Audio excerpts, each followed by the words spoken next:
दोस्तों नमस्कार। दिल्ली की राजनीतिक धड़कनों को परखना सीख लीजिए, क्योंकि 2024 का चुनाव इसी के इर्द गिर्द होना है। राजनीतिक तौर पर इस देश में बीते 10 बरस में जो भी राजनीतिक पाठ पढ़ाया गया, उसके निशाने पर सीधे तौर पर विपक्ष रहा, विपक्ष के नेता रहे, विपक्ष के राजनीतिक दल जो सत्ताधारी दल को चुनौती दे सकते हैं, उनको साधना ही गवर्नेंस के तौर तरीके रहे। लेकिन इस दौर में जब जेल जाने से बचने हुए तमाम राजनीतिक दलों के कद्दावर नेता अपनी पार्टियां छोड़कर सत्ताधारी पार्टी में शामिल हो जाते हैं, जिस दौर में उन्हें डर रहता है कि पता नहीं कब गिरफ्तारी हो जाए, उस दौर का राजनीतिक पाठ अगर दिल्ली मॉडल के जरिए यह उभर कर आ जाए कि जनता के साथ कोई गिरफ्तार मुख्यमंत्री या जेल जा चुका मुख्यमंत्री भी उनके हितों को साध रहा है, तो इसके मतलब बहुत साफ हैं कि वह चुनावी राजनीति बिल्कुल नए तेवर के साथ दिल्ली के मॉडल में खड़ी हो चली है और अब उसे निशाने पर लेना शायद मुश्किल होगा। आज इन धड़कनों को हम आपके सामने रखेंगे, एक एक चीज को रखा जाएगा जिससे आप समझ जाएंगे कि 2024 का चुनाव क्यों एक नई लकीर को खींच रहा है, क्यों इसके जरिए जनता की भागीदारी बढ़ रही है और क्यों जेल में बैठकर भी अरविंद केजरीवाल अपने वोटरों की चिंता व्यक्त बार बार क्यों कर रहे हैं और दिल्ली सरकार के मंत्री उसे बताने के लिए बार बार सामने क्यों आ रहे हैं।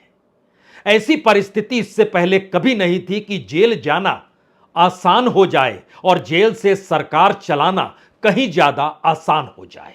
और अगर जेल से सरकार चल सकती है तो फिर क्या ईडी और क्या गिरफ्तारी क्या मायने रखेगी।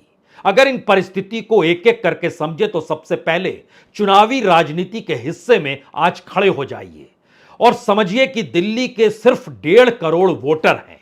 उन 1.5 करोड़ वोटर में हर तीसरा वोटर पूर्वांचल का है। पूर्वांचल का मतलब उत्तर प्रदेश का पूर्वी इलाका और बिहार का इलाका, और कुछ बंगाल का हिस्सा, कुछ उड़ीसा का हिस्सा, जहां से हर तीसरा वोटर दिल्ली के भीतर इन राज्यों से आता है। यानी उन वोटरों की मौजूदगी और उनकी मुश्किल हालात, जो अपने घर को छोड़कर दिल्ली में रह रहे हैं, उनको जो पानी चाहिए, जो बिजली चाहिए, जो इलाज चाहिए, जो स्कूल चाहिए, उसकी चिंता अगर अपने आदेशों के जरिए दिल्ली के मुख्यमंत्री जेल में पहुंचकर भी कर रहे हैं, तो फिर उन वोटरों का दिशा क्या होगी, उन वोटरों के आश्रय कौन सी राजनीति साधी जाएगी।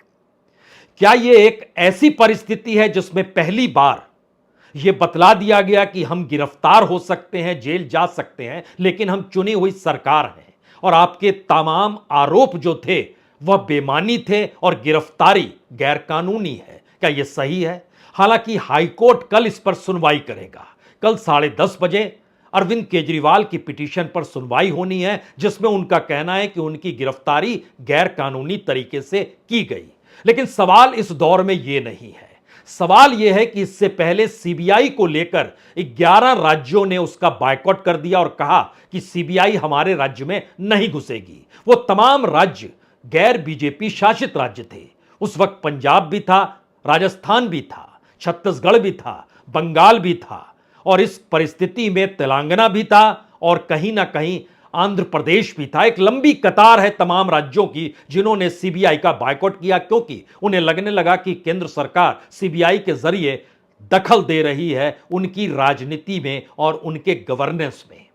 अब सवाल ईडी का था, तो ध्यान दीजिए, ईडी ने 9 नोटिस भेजे, लेकिन हर नोटिस को गैर कानूनी दिल्ली के मुख्यमंत्री ने करार दे दिया। 10वां नोटिस सर्च वारंट के साथ आया और उसके बाद दिल्ली के मुख्यमंत्री को गिरफ्तार कर लिया गया। यही वो सवाल था जिसमें चुनी हुई सरकार के मुख्यमंत्री को अगर ईडी गिरफ्तार कर लेती है और इस देश की राजनीति में ईडी, क्या सुप्रीम कोर्ट, क्या संसद और क्या राष्ट्रपति भवन, तमाम जगहों पर यह मुद्दे ईडी के जरिए विपक्ष अगर उठाता रहा, तो अगला सवाल यह भी है, क्या ईडी की अब कोई भी गिरफ्तारी कोई मायने नहीं रखेगी? अगर जेल से ही निर्देश देकर सरकार चलाई जा सकती हो, तो ऐसे में किसी नेता को और कमजोर किया जाएगा या और मजबूत किया जाएगा? क्योंकि केजरीवाल जेल में बंद हैं। पहला पत्र उनका जो निकल कर आया उसमें उन्होंने चिंता जताई कि गर्मी आ रही है और दिल्ली के उन इलाकों में जहां पर पानी की किल्लत होती है, सीवर का प्रॉब्लम है, उसका समाधान किया जाए। और आज एक दूसरा पत्र निकल कर आया जिसमें उन्होंने कहा कि दिल्ली के मोहल्ला क्लिनिक हो या दिल्ली के अस्पताल हो, वहां पर जो गरीब मरीज आते हैं जिनके पास पैसा नहीं है और इलाज के लिए उन्हें मुफ्त दवाई मिलनी चाहिए और मुफ्त जांच भी होनी चाहिए। यानी जनता या कहें वोटर, दोनों दृष्टि से समझिए तो अगर कोई मुख्यमंत्री जेल में बैठकर अपने राज्य के वोटरों का ख्याल इस तौर पर रख रहा है, जो सवाल इस देश के तमाम राज्यों के भीतर हर वोटर के साथ जुड़े हैं। आप बिहार चले जाइए, उड़ीसा चले जाइए, बंगाल चले जाइए, मध्य प्रदेश चले जाइए, राजस्थान चले जाइए या देश के किसी भी राज्य में चले जाइए, वहां पर पानी का सवाल और अस्पताल का सवाल, इन दो सवालों को लेकर मुख्यमंत्री अपने सीएम हाउस में बैठकर भी समाधान कर नहीं पाता है। लेकिन यहां तो मामला जेल से भी इनके रास्ते निकालने का है। तो यह मैसेज क्या है? यह पहला मैसेज सबसे बड़ा यह है कि इस दौर में जो जांच एजेंसियां हैं उनकी जांच कोई मायने नहीं रखती है, उनकी गिरफ्तारी कोई मायने नहीं रखती है और किसी नेता, और वह भी चुने हुए नेता जो मुख्यमंत्री पद पर हो, उसको जेल में डालने से रास्ता बंद उसकी राजनीति का नहीं होगा, बल्कि कहीं ज्यादा तीखे तरीके से वह राजनीति कर सकते हैं। और यह मैसेज आज खुलकर दोबारा तब आ गया जब सवाल उठने लगे कि ईडी की गिरफ्त में अरविंद केजरीवाल जहां कैद हैं, वहां पर वकील भी मिलने जाएं या फिर उनकी पत्नी भी जाए या फिर कोई सेक्रेटरी भी उनका जा रहा हो, तो सबकी जांच पहले हो जाती है और जो बैठक भी होती है वह भी सीसीटीवी के निगरानी में होती है। और बड़ी बचकानी हरकतों के साथ इस दौर में यह बात खड़ी हो गई कि तब आदेश जेल से कैसे दे सकते हैं। दरअसल यह राजनीति का नया पाठ है जिसमें एक चुने हुए मुख्यमंत्री को पद से हटाने के लिए यह पूरी की पूरी चक्रव्यूह की रचना की गई। यह मैसेज वही शख्स दे रहा है जिसकी अपनी राजनीतिक सत्ता इस दौर में खतरे में है, और दूसरी तरफ वही राजनीतिक सत्ता इन आदेशों को दे रही है कि गिरफ्तारी कैसे हो, किस रूप में हो, जिसे इस दौर में चुनाव में अपनी जीत के मोहर के साथ चुनाव लड़ने के मैदान में जाना है और जहां उसका सामना वोटरों से होना है, उन वोटरों से जो दिल्ली की राजनीति के साथ इस देश के भीतर में अपने अपने इलाके में पहुंचकर बतलाते हैं कि दिल्ली में उन्हें कौन सी सुविधा कैसे मिल जाती है जो उनको अपने राज्य में नहीं मिलती है। पहला मैसेज, क्या सीबीआई पहले राउंड में फेल हुई? दूसरे राउंड में ईडी की गिरफ्तारी और जेल में केजरीवाल को डालना भी फेल हो गया, क्योंकि उनके मंत्री जो इस दौर में हेल्थ सर्विस को संभाल रहे हैं वो सामने आए और उन्होंने क्या कहा, ठीक उसी तर्ज पर जब इससे पहले जल मंत्री आतिशी सामने आई थी, आज भारद्वाज सामने आए। सुना जाए जरा।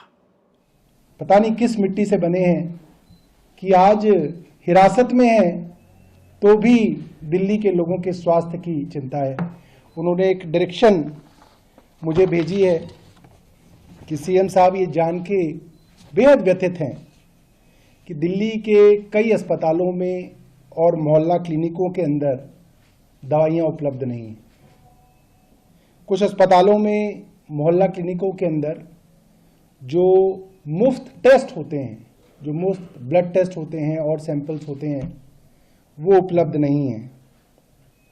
और उन्हें लगता है कि उनके जेल में जाने की वजह से दिल्ली में किसी को तकलीफ नहीं होनी चाहिए।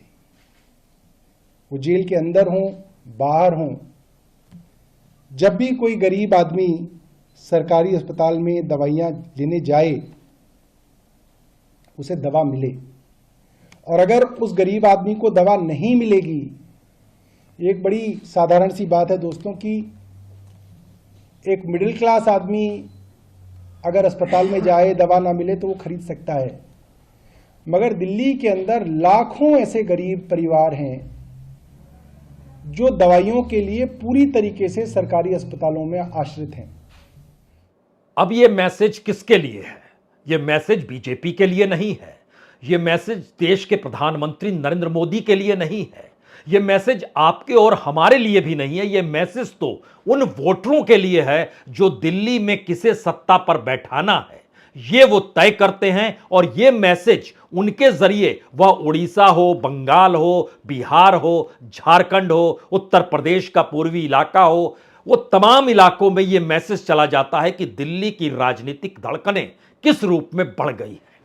और इन राजनीतिक धड़कनों के जरिए इस देश की राजनीति को चुनौती जनता को ही देनी है। राजनीतिक पार्टी से हटकर जनता ही यहां पर राजनीतिक तौर पर सक्रिय तो नहीं हो जाएगी, यह सवाल दिल्ली में हर किसी को डरा रहा है।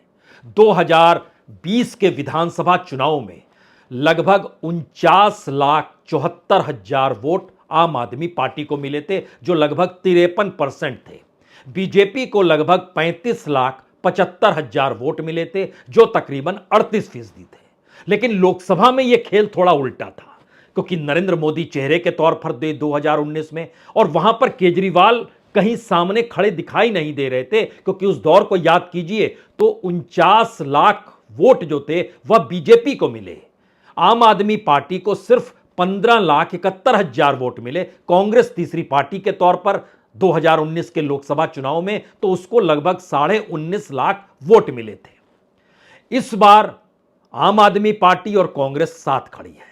सामान्य मैथमेटिक्स कहता है कि दोनों के वोट को जोड़ दीजिए। अगर आप दोनों के वोट को जोड़ भी देते हैं तो भी सवाल यह है कि उसके 49 लाख हैं, जो लगभग 56% है, और दूसरी तरफ सिर्फ 40-41% है, तो कहीं मैथमेटिक्स काम नहीं करती है। और यहीं से असल राजनीति शुरू होती है, क्योंकि दिल्ली के भीतर 1.5 करोड़ वोटरों में तकरीबन 675 स्लम्स के इलाके हैं। वो स्लम जहां मुफ्त में पानी बिजली की व्यवस्था है, बच्चों के स्कूल जाने की व्यवस्था है, इलाज मुफ्त का मिल जाएगा इसकी व्यवस्था है।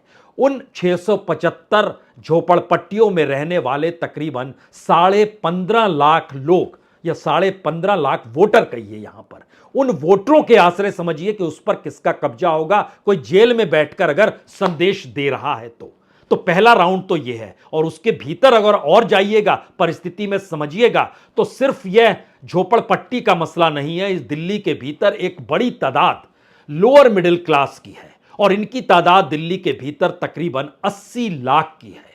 यानी सबसे बड़ी तादाद में लोअर मिडिल क्लास है, और उसके बाद मिडिल क्लास है, और उसके बाद अपर मिडिल क्लास, और फिर अपर क्लास है। यह दिल्ली का पूरा पैमाना है। लेकिन अगर 90 लाख के लगभग एक ऐसा वोटर है दिल्ली के भीतर बैठा हुआ जो राजनीतिक तौर पर अपनी जरूरतों का समाधान चाहता है, क्योंकि गांव को पीछे छोड़ कर आया है, अपने माँ बाप घर को पीछे छोड़ के आया है, और दिल्ली की राजनीति में उसे सुविधा मिल गई, कमाई कम ही क्यों ना हो रही हो, लेकिन बिजली, पानी और स्वास्थ्य यानी हेल्थ भी मिल जाए, और इन सब के बीच बेटे के लिए और बेटी के लिए स्कूल भी मिल जाए, तो यह एक ऐसा इमोशनल एस्पेक्ट है जिसको बीते एक हफ्ते के भीतर नहीं बल्कि 4 दिनों के भीतर केजरीवाल ने जेल से सरकार चलाकर दिखा दिया। हो तो आप हमें बर्खास्त कर दीजिए, क्योंकि राजनीतिक तौर पर बर्खास्तगी का मतलब बहुत साफ होगा कि 2024 के केंद्र में केजरीवाल की बर्खास्तगी आकर खड़ी हो जाएगी।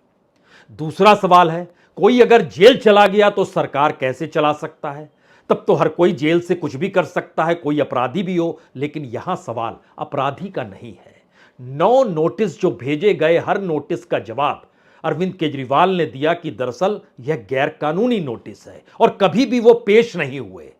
अगला मैसेज और बड़ा है, क्या वाकई ईडी अब इसके बाद किसी को भी नोटिस भेजेगी तो वह पेश नहीं होगा, और उसकी गिरफ्तारी करनी है तो कर लीजिए, क्योंकि 4 जून तक, यानी जब तक चुनाव परिणाम आने उससे पहले 1 जून को आखिरी वोटिंग होनी है, तब तक इस देश के भीतर में अगर ईडी या उसकी गिरफ्तारी या जेल में डालने की प्रक्रिया इस देश की राजनीति में समा जाएगी, तो एक झटके में इस देश की राजनीति में जनता और जनता के साथ तमाम राजनीतिक दलों के एजेंडे इस रूप में बदलेंगे कि मुश्किल सत्ताधारी पार्टी को होगी।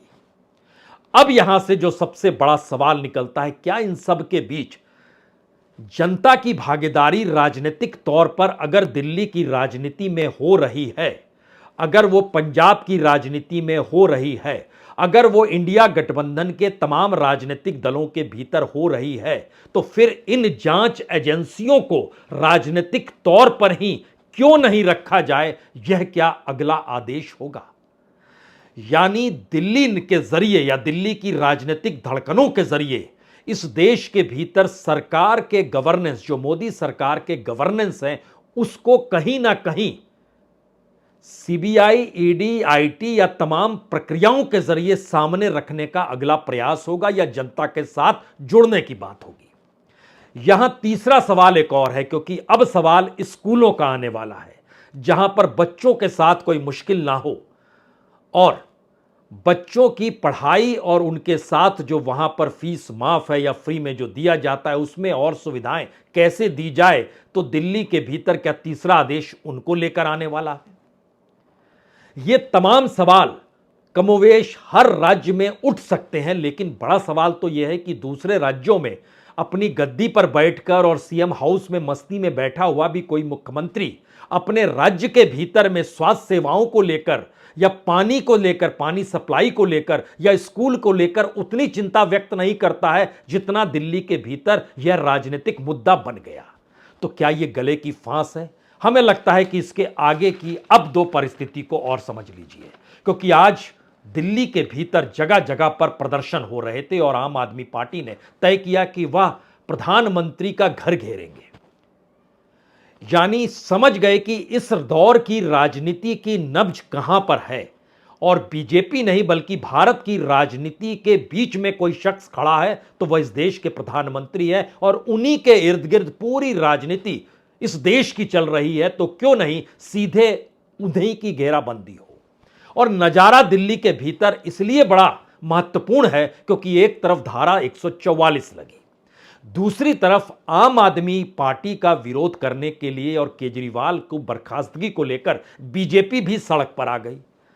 तो धारा 144 भी लगी है, बीजेपी भी सड़क पर, और बीजेपी उसी राजनीति को आगे बढ़ा रही है जिस राजनीति को आम आदमी पार्टी चाहती है कि वो आगे बढ़ जाए। अब यहां पर जो सबसे बड़ा सवाल है, राजनीतिक तौर पर लोकसभा चुनाव की तैयारियों के बीच क्या ये एक मुश्किल स्थिति में केंद्र सरकार आकर खड़ी हो गई है, जहां पर उसे समझ नहीं आ रहा है कि अब उस राजनीति को कैसे पाटे जहां पर करप्शन के खिलाफ वो लड़ती हुई दिखाई दे, जहां पर इस देश के भीतर में विपक्ष के उन नेताओं को वो मनी लॉन्ड्रिंग का आरोप हो या करप्शन के दूसरे चार्ज हो, उसको लगाए तो वह ईमानदारी के तौर पर नजर भी आए।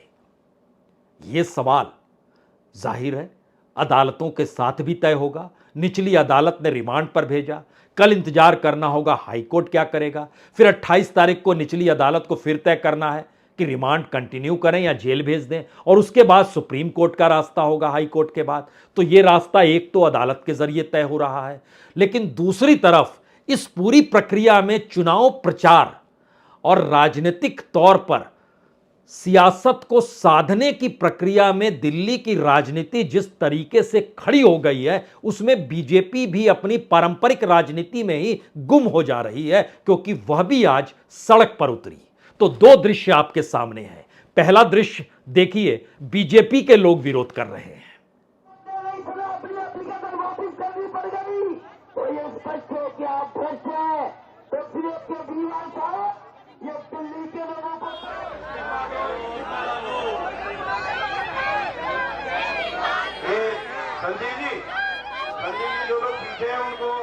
तो दिल्ली में धारा 144 और बीजेपी के कार्यकर्ता सड़क पर। जी नहीं, हम आपको एक दूसरा दृश्य दिखलाते हैं। ये आम आदमी पार्टी के कार्यकर्ता जो सड़क पर, और उनको गिरफ्तार करने के लिए पुलिस की बड़ी तादाद, यानी आम आदमी पार्टी को पकड़ने के लिए, गिरफ्तारी करने के लिए दिल्ली पुलिस तैनात है। और इससे पहले जो आपने दृश्य देखा वो बीजेपी का था, जहां बीजेपी के बड़े बड़े नेताओं की मौजूदगी थी और रैली खुलेआम चल रही थी। तो राजनीतिक तौर पर दिल्ली कोई बहुत बड़ा ऐसा नहीं है कि दिल्ली की सड़कों पर निकलने के बाद आपको इसका एहसास ना हो कि हो क्या रहा है और उस राजनीति में आप कहां पर खड़े हैं। तो एक क्षण के लिए आम आदमी पार्टी की इस परिस्थिति को भी देख लीजिए।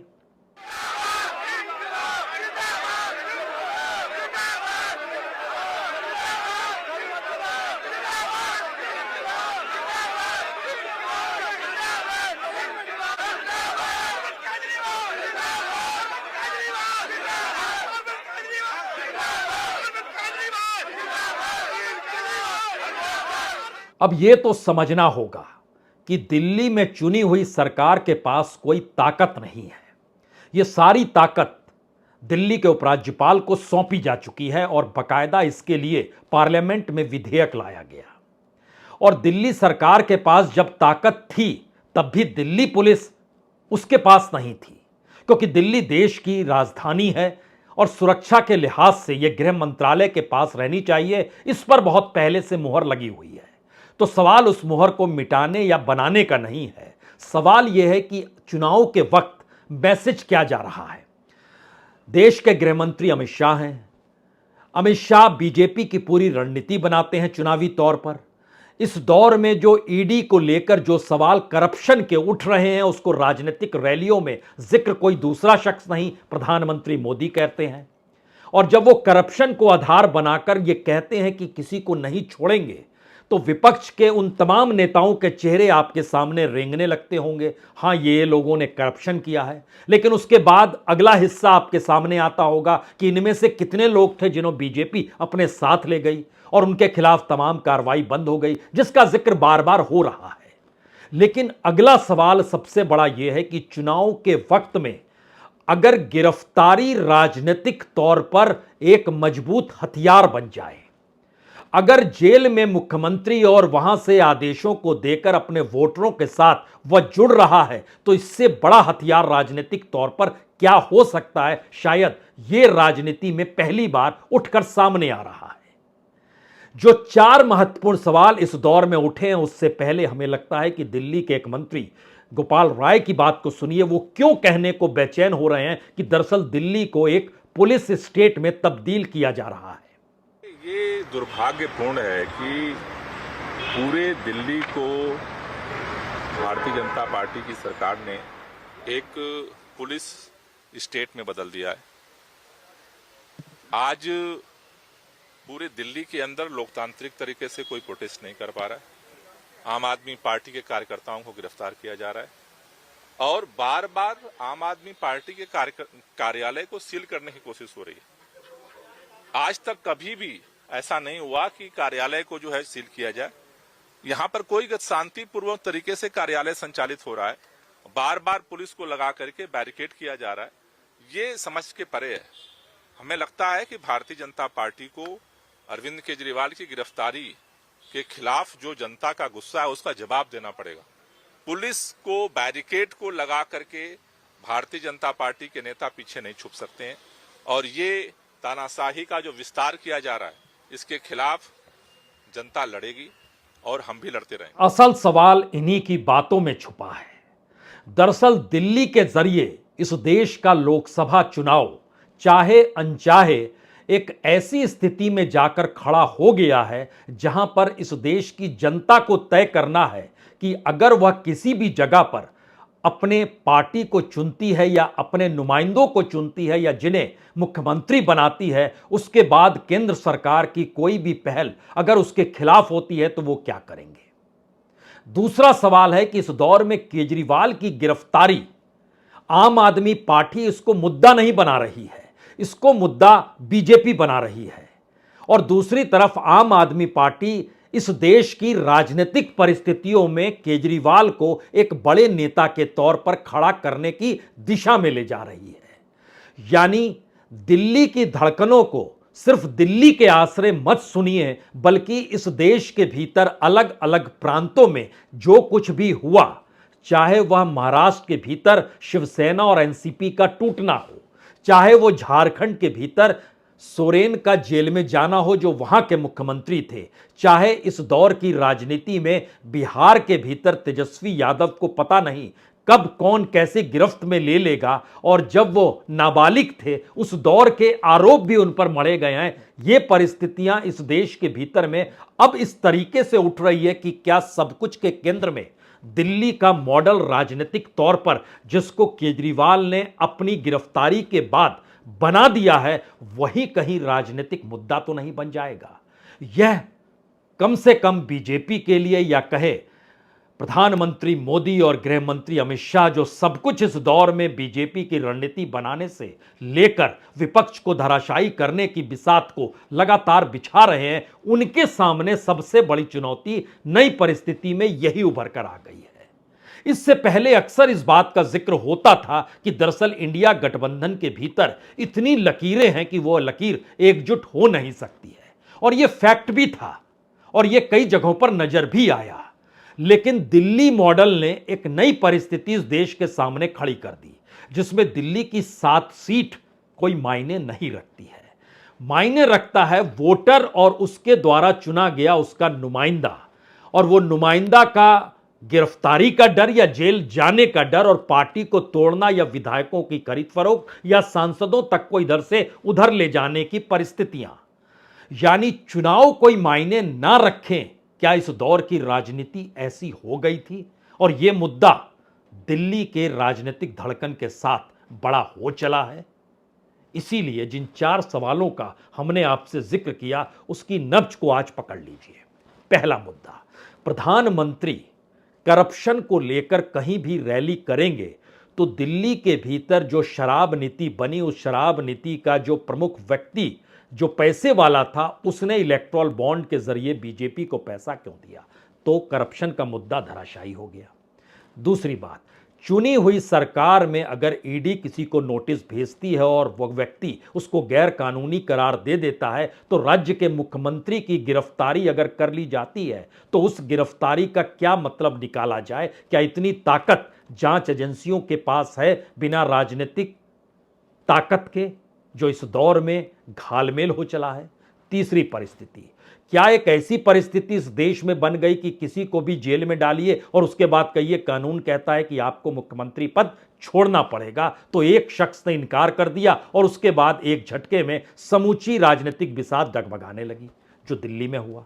और चौथी परिस्थिति कहीं ज्यादा महत्वपूर्ण है, जहां वोटरों को लेकर अगर नेता आखिरी दम तक लड़ाई लड़ते रहेगा तो वोटर ही नेता बनाता है और वोटर ही नेता को धराशायी करता है। और यह दिल्ली मॉडल की एक अजीबोगरीब दास्तां उभरकर सामने आ गई है, जिसमें सवाल यह नहीं कि जेल में बंद है वो इस्तीफा दे या ना दे। सवाल यह है कि इस देश के भीतर में जो जनता के मुद्दे हैं, उन मुद्दों पर कोई बातचीत हो या ना हो। चौतरफा लड़ाई और चौतरफा मुद्दे और चारों तरफ से घेराबंदी की राजनीति दिल्ली की धड़कनों का मतलब यही होता है। बहुत बहुत शुक्रिया, बहुत बहुत शुक्रिया।